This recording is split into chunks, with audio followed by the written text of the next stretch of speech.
I'm not doing enough. And no, this isn't me just trying to cram, jam, pack more activities and work into my day to day life, but I am neurodivergent. I am ADHD. And I realized the other day, as many little buckets and things that I'm working on, I don't have anything that's just for me. My art, which I love, is turning into my business. And for me, that's kind of taken away a little bit of the joy. Like, it's still fun. I still enjoy it, but it's no longer feeling quite as much like when I wind down in the evening, this is what I want to escape to because I'm spending hours doing it every single day. And it's connected to the social media, which is kind of my other one of my other special interests. Like, I love knowing and learning how it works and experimenting as I grow my business. But I've really been noticing that, like many people, I find myself doom scrolling way more than I need to be. And I've been trying very hard to take a step back, to spend less time on my phone. And one of the conclusions I came to while I was sitting and meditating was that I need a special interest. I need a hobby. I need to try something new that is literally just for me, not because I'm making things to share, whether it's in video or in art. So, one of the things I actually am planning to try is rope art because I feel like it looks really cool. I've seen people doing it on like TikTok and Instagram, and you could work up to doing it with fire, which sounds kind of terrifying, but really, really fun. So I think that's going to be like one of my new daily practices because I can just take my time in the morning and just kind of relax into it. Have I tried it yet? No. But I do have the tutorial saved, and I'm going to be making my little rope dart at some point today because I've been saying that for a week. So it's really time to stop procrastinating on it. But I'm really hoping finding something that I am enjoying just for me, not to share, not to monetize, not to have some big goal behind it, I think is really going to help me. Looking back throughout most of my hobbies and special interests, because if you're anything like my ADHD, like there's been a lot. There has been so many. And I enjoy most of them. And it's given me so many skills. But I notice patterns.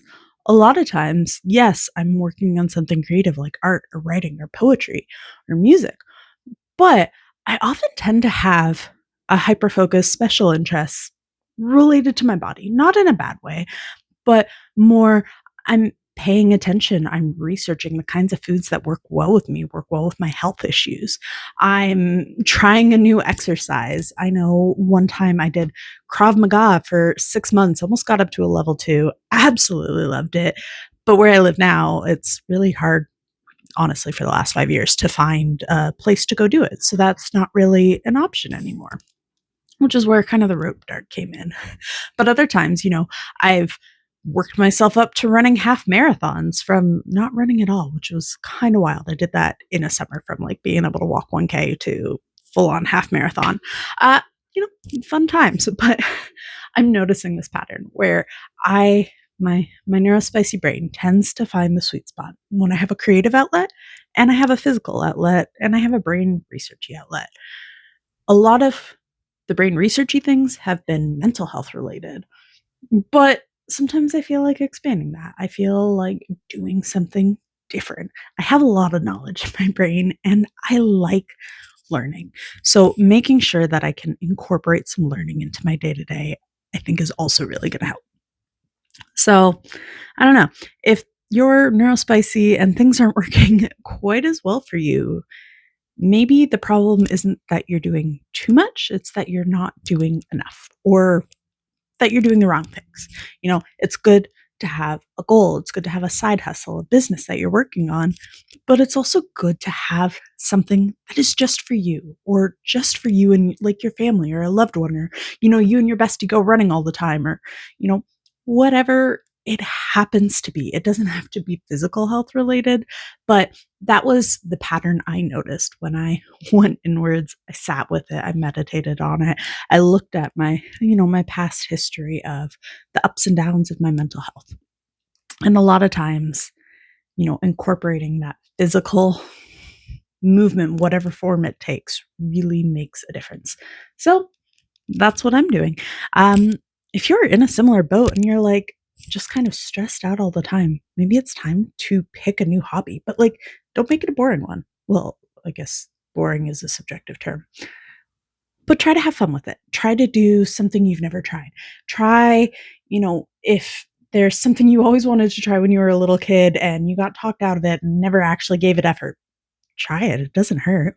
Um, Another thing to do that, I did say at the beginning of the video that I am trying to be less on social media, but I work on social media. Social media still exists. I do still let my stuff scroll because I like it. I do learn from that.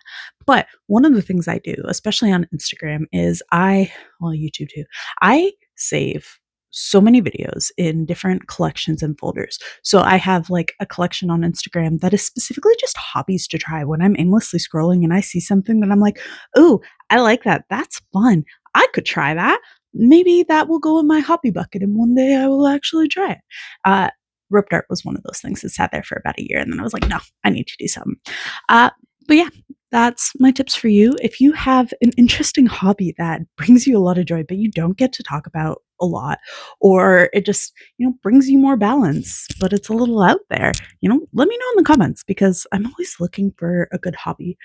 And I will just say, when I was trying to search interesting like hobbies that aren't super common, especially if it like came to physical activity, it was really hard to find things. I will just say that there were no good lists. I don't use AI anymore. I don't use ChatGPT, so that is never going to be an option for me. But I feel like we just need a mass list of really good, fun hobbies you can try. Maybe I should start creating that. Anyways, I hope you found this video helpful. Thank you for being here. Thank you for watching. Hope you have an amazing day. I am grateful for you, and I will see you in the next one.